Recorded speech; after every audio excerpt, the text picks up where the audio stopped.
ये बताएं, आज आपकी जमीन का सीमांकन हुआ है, क्या मामला था, किस बात को लेकर सीमांकन किया गया? सीमांकन का नोटिस तो दिया गया था सड़क के लिए, लेकिन वहाँ जाके सड़क के अलावा बाकी सब बातें हुई हैं।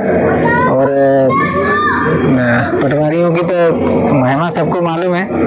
तो स्थायी सीमा चिन्ह का कुछ पता ठिकाना नहीं है। खेतों में बिल्डिंगों के ऊपर से कहीं से भी आड़ी टेढ़ी जरीब डाल के सीमांकन हो गया। और सीमांकन की रिपोर्ट मुझे लगता है शायद पहले से बना के रखी होगी उन लोगों ने, जो अब हमें मिलेगी तब मालूम चलेगा, क्योंकि अभी ऑन स्पॉट तो ऐसा कुछ मिला नहीं, ना कोई कब्जा है कहीं किसी का, ना ही कोई ऐसा कहीं समझ में आया। मेरा ही नहीं, किसी अड़ोसी पड़ोसी का भी नहीं, क्योंकि छोटा सा रास्ता है और वो पूरा खुला हुआ है। बाकी पटवारी जी चाहेंगे, आरआई साहब, तहसीलदार साहब जिस हिसाब से काम कर रहे थे, तो उससे ऐसा लगा कि पहले से उन्हें मालूम है कि क्या करना है। अब आगे देखते हैं क्या रिपोर्ट मिलती है। पूर्व में भी इसका सीमांकन हुआ था? पहले भी सीमांकन हो चुका है, तब भी कुछ नहीं निकला था। अब अगर कुछ नहीं निकलता है तो उनका मन नहीं भरता है। क्या मानते हैं ये सीमांकन किस ओर जा रहा है, क्या राजनीति की शिकार? देखिए, मैं आपको बताऊं, इस सीमांकन दल में जो मुख्य कर्ता धर्ता के रूप में जो काम कर रहे थे, एक्टिव थे, नाम तो उनका जरूर दूसरे तीसरे नंबर पर टीम में है, लेकिन विजय शंकर दुबे जी, विजय शंकर दुबे वो व्यक्ति हैं जिसके नौकरी को लेके शायद मार्कशीट या कोई इशू था। मुझे पता चला है कि पहले पापा जी ने उनके विरुद्ध विधानसभा लगाई थी, विधानसभा क्वेश्चन लगाया था, शायद उनकी मार्कशीट फर्जी थी या कुछ था। और भी एक दो मामलों में कुछ उन्होंने किसानों के साथ कुछ किया होगा, उसमें भी उनसे विवाद रहा।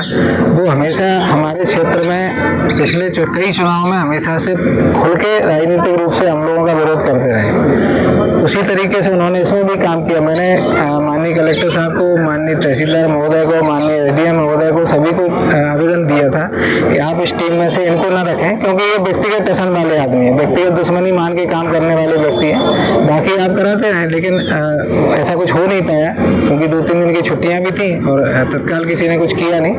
बाकी दुबे जी तो पहले से, मतलब उनका तो ये था, मैंने वहाँ बोला भी, अगर वहाँ सीमांकन की वीडियोज होंगे तो दुबे जी का तो ये था कि उन्हें पहले से मालूम था कि कितना कब्जा बताना है, तो कोशिश उन्होंने की, हालांकि फिर भी निकाल नहीं पाए। जो 2 फरियादियाँ हैं, जो लड़की हैं, वो फरियाद लेके उन्होंने आवेदन लगाया था? नहीं, फरियाद का आवेदन उनका नहीं था। ये सीमांकन नगर पालिका सीएमओ के आवेदन पर हुआ है। नगर पालिका सीएमओ केवल सड़क का करा सकता था, जबकि उन्होंने हमारे मैरिज गार्डन का, जो यहाँ पे हमारे श्री सूर्य प्रताप चौहान जी हैं जो किराए पे चलाते हैं, हमने उनको दे रखा है जो भवन, उसका जो सीमांकन है उन्होंने रोड के उसमें कर दिया, जबकि ना तो नगर पालिका की उसमें भूमि है, ना ही कोई सरकारी भूमि है। और मुझे तो ऐसा, मतलब वहाँ जबरदस्ती अंदर भी घुसे, सब कुछ किया, जो भी आप तो सब लोग थे साथ में।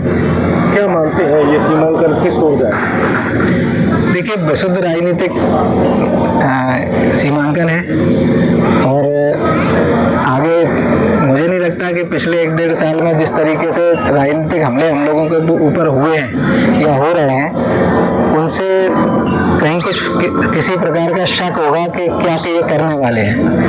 और पटवारियों के लिए तो सबको, पटवारी की महिमा हमारे यहाँ एक चलती थी, उसमें कहा गया था कि पटवारी का बस्ता ऐसा जिसे देख जीव डालता भैंसा। पटवारी जब अपनी पर आवे तो ब्रह्मा जी फरे उपाने।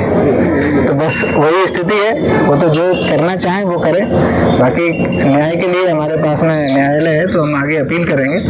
अभी उन्होंने आज सीमांकन में तो कोई कब्जा नहीं बताया, लेकिन मुझे पूरा भरोसा है कि सीमांकन की जो रिपोर्ट बना के लाएंगे उसमें वो कुछ ना कुछ निकाल के जरूर लाएंगे। क्या नाम